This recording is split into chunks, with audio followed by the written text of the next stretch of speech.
একমাত্র পৃথিবী, the only one আর্থ। বিশ্ব পরিবেশ রক্ষায় উচ্চারিত হয়েছিল এই সংকল্প, কিন্তু ক্রমে সার্বিক দায়বদ্ধতা থেকে সরে এসেছে মানুষ। পরিবেশের নানা বিষয়ে জানতে আমরা যোগাযোগ করেছিলাম নিউজ ওয়েব বাংলার পক্ষ থেকে শিলচর আসাম বিশ্ববিদ্যালয়ের পরিবেশ বিভাগের অধ্যাপক ডক্টর পার্থঙ্কর চৌধুরীর সঙ্গে।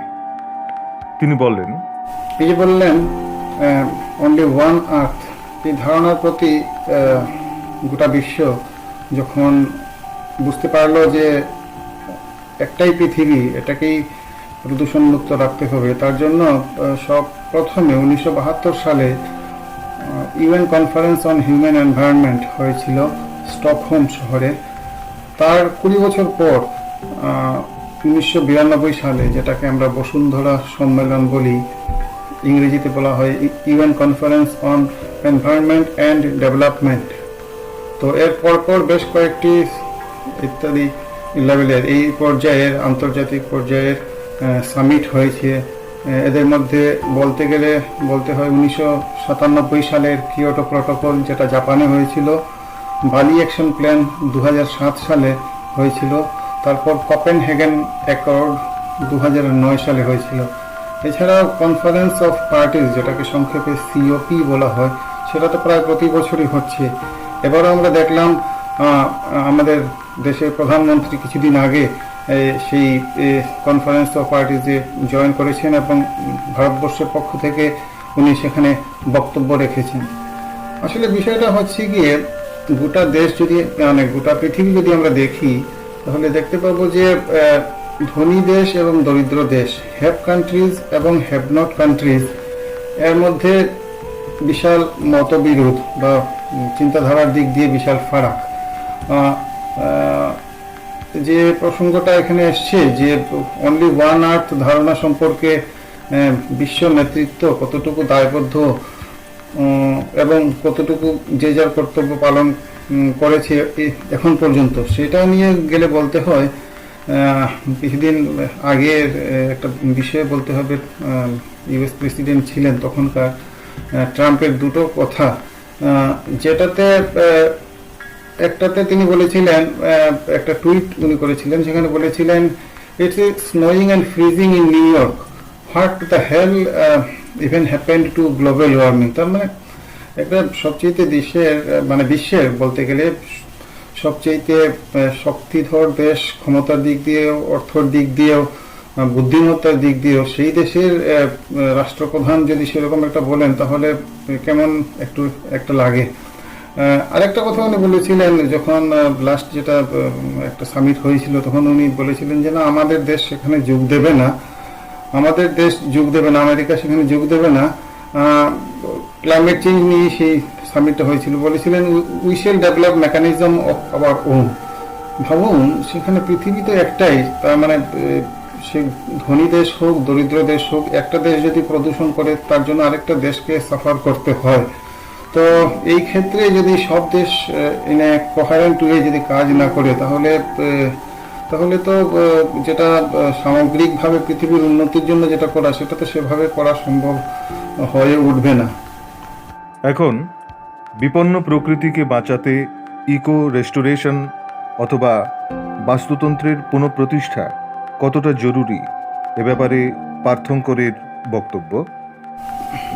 সারা পৃথিবী জুড়ে মানুষের ধ্বংসাত্মক কাজকর্মের ফলে বাস্তুতন্ত্রের যেটা ক্ষয়ক্ষতি হচ্ছে, সেটাকে পুনরুদ্ধার করা, এই কাজটাই হচ্ছে গিয়ে ইকো রেস্টোরেশন, অর্থাৎ বাস্তুতন্ত্রের পুনঃপ্রতিষ্ঠা। অনেক জায়গায় খনি বা খনন কার্য, যেমন আমরা দেখতে পাই আমাদের ধারে কাছে, আমরা গাড়ি দিয়ে যদি এখান থেকে শিলং শহরে যাই, তাহলে রাস্তার দুপাশে আমরা দেখি যে কয়লা মাইনিং করে রাস্তার পাশে জমিয়ে রাখা হয়েছে। তো যে মাটিটাতে রাখা হয়েছে, সেই মাটিটা তো তার চারিত্রিক বৈশিষ্ট্য হারিয়ে নিতে বাধ্য। এছাড়াও অন্যান্য জায়গায় গ্যাস ড্রিলিং বা আমরা দেখি যে সি শোরে অয়েল এক্সপ্লোরেশন ইত্যাদি যখন করা হয়, তখন মাটির নির্দিষ্ট জায়গাতে মাটির অথবা অ্যাকোয়াটিক এরিয়া হলে জলের তার স্বাভাবিক চরিত্রে ব্যাঘাত ঘটে। ইকোরেস্টোরেশন করে ভূপৃষ্ঠের বুকে থাকা এরকম নষ্ট হয়ে যাওয়া ভূমিখণ্ড বা জলভূমির স্বাভাবিক বৈশিষ্ট্য সেটাকে ফিরিয়ে আনার চেষ্টা করা হয়। যেটা প্রশ্ন ছিল যে বাস্তুতন্ত্র এবং তার যেগুলো চারিত্রিক বৈশিষ্ট্য সেগুলো কি পুনরুদ্ধার করা সম্ভব হয় এই ইকোরেস্টোরেশন দিয়ে, এর উত্তরে বলতে হয় স্বাভাবিকভাবেই এই প্রক্রিয়ার মধ্য দিয়ে যে কোনো জায়গার নষ্ট হয়ে যাওয়া বাস্তুতন্ত্র তার ঋতশ্রী উদ্ধার করতে সক্ষম। 2030 সালের মধ্যে পৃথিবীতে অক্সিজেন, কার্বন ডাইঅক্সাইড প্রভৃতি বিভিন্ন ধরনের সংকটের সৃষ্টি করতে পারে বলে আশঙ্কার কথা শোনা যায়। ব্যাপারটা ঠিক কি, এ ব্যাপারে জানালেন চৌধুরী। বলা হচ্ছে যে কার্বন ডাইঅক্সাইডের ঘাটতি এ বিষয়ে যদি বলতে হয় তাহলে বলতে হবে ন্যাশনাল সেন্টার ফর অ্যাটমসফেরিক রিসার্চের এক ভদ্রলোক রাস জর্জ বলে 2016 সালের এপ্রিল মাসে একটা গবেষণাপত্র বের করেছিলেন, journal of global biochemical cycles বলে। তো সেখানে উনি বলেছেন যে 2030 থেকে 2040 এই সময়কালে সমুদ্রের জলে থাকা ডিজলভড অক্সিজেন কমে যেতে পারে এবং কার্বন ডাইঅক্সাইড মাত্রা বৃদ্ধি পেতে পারে। এখানে একটা কথা বলতে হয় যে oceans are the largest carbon sink, তার মানে সমুদ্র বক্ষ সেই জায়গাতে সবচেয়ে বেশি কার্বন জমা থাকে। এবং আমরা যদি দেখি পৃথিবীর স্থলভাগ তো কম, 72% of the planet is ocean. সমুদ্র যতটুকু জায়গা জুড়ে আছে সেটা প্রায় 4/3 বলতে পারি। তো রাস জর্জের বক্তব্য মতে সমুদ্রের জলে থাকা বিভিন্ন জলজ প্রাণীদের মধ্যে অক্সিজেনের ঘাটতি দেখা দিতে পারে 2030 থেকে 2040 সাল নাগাদ, এবং এই অক্সিজেনের প্রাদুর্ভাব জনিত যেটা সংকট দেখা দেবে সেটা স্থলভাগে ওনাদের সেই গবেষণাপত্রে বলেননি, কিন্তু জলভাগে দেখা দিতে পারে, এটুকুই। প্রাণী হত্যা যে কোনো কারণে কি মারাত্মক প্রভাব ফেলছে না পরিবেশে?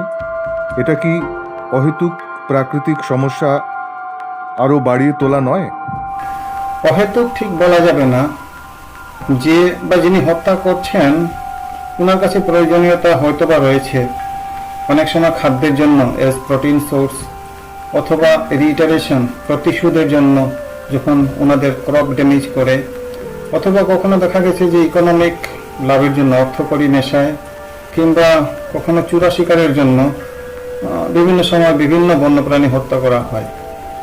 এখানে 3টে বিষয়ের কথা উল্লেখ করতে হয়। WPA অর্থাৎ ওয়াইল্ড লাইফ প্রোটেকশন অ্যাক্ট, বন্যপ্রাণী সংরক্ষণ আইন, ভারত সরকারের 1972 সালে প্রণয়ন করা।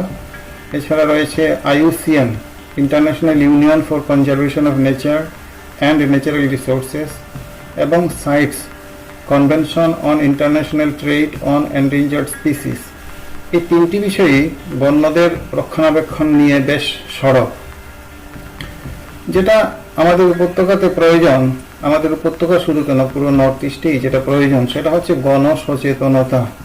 এটা সর্বস্তরে দরকার, সবার জন্যই সচেতনতা চাই, শুধু সাধারণ লোক নন।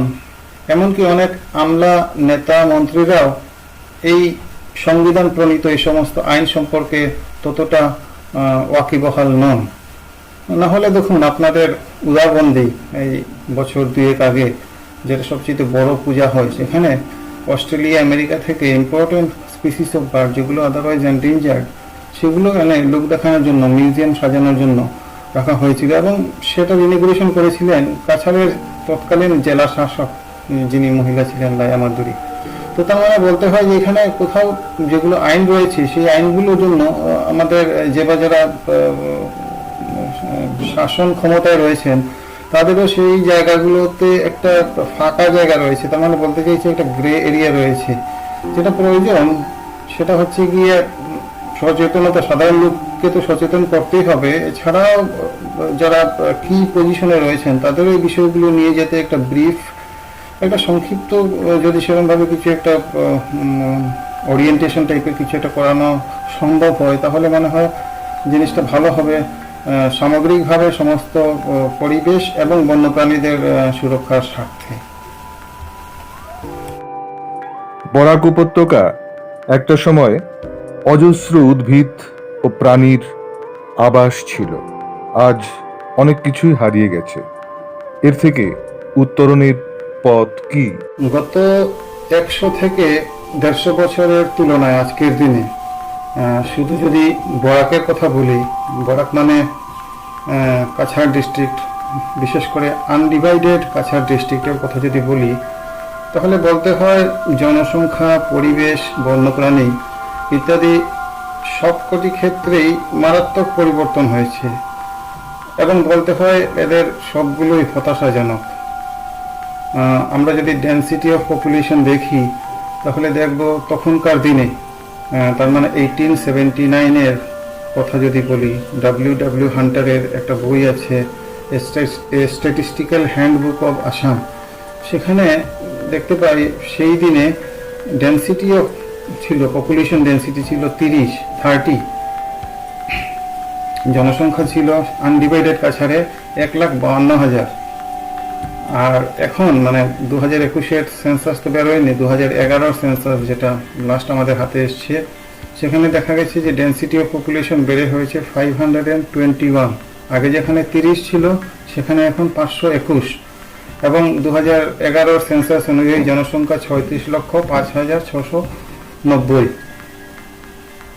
পরিবেশের কথা যদি আমরা বলি, ফরেস্ট কাভার, তখন প্রচুর ফরেস্ট কাভার ছিল, এখন ফরেস্ট কাভার অনেকখানি কমে গেছে। বন্যপ্রাণী কথা যদি আসি, বন্যপ্রাণী প্রসঙ্গে বলতে হয় সেই তখনকার বরাক উপত্যকা বা তখনকার আনডিভাইডেড কাছাড় ডিস্ট্রিক্টে অনেকগুলো মূল্যবান বন্যপ্রাণী পাওয়া যেত।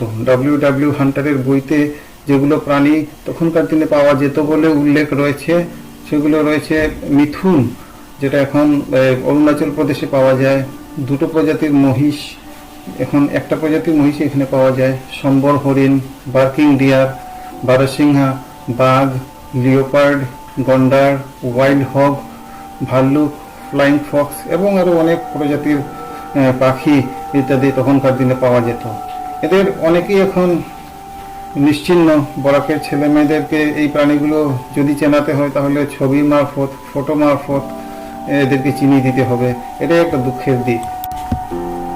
আর উত্তরণের কথা যদি বলতে হয় তাহলে এটা বলা চলে যে যেগুলো হারিয়ে গেছে সেগুলো তো আজকে আর ফিরে পাওয়া যাবে না।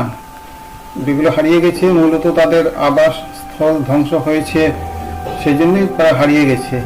তবুও আজকের দিন নাই করে অনেকগুলো মূল্যবান প্রাণী এই মাঝে মধ্যেই বরাক উপত্যকার বিভিন্ন প্রান্ত থেকে খবর আসে, এদেরকে দেখতে পাওয়া যায়।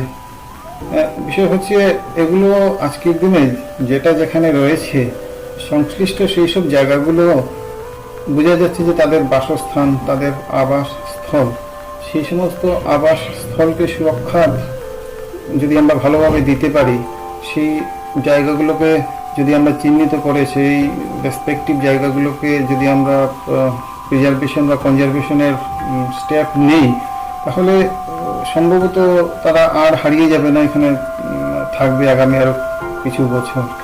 এবং এটা করতে হলে যেটা প্রয়োজন, সবাইকে এগিয়ে আসতে হবে, একদিকে সরকার, অন্যদিকে সাধারণ জনতা।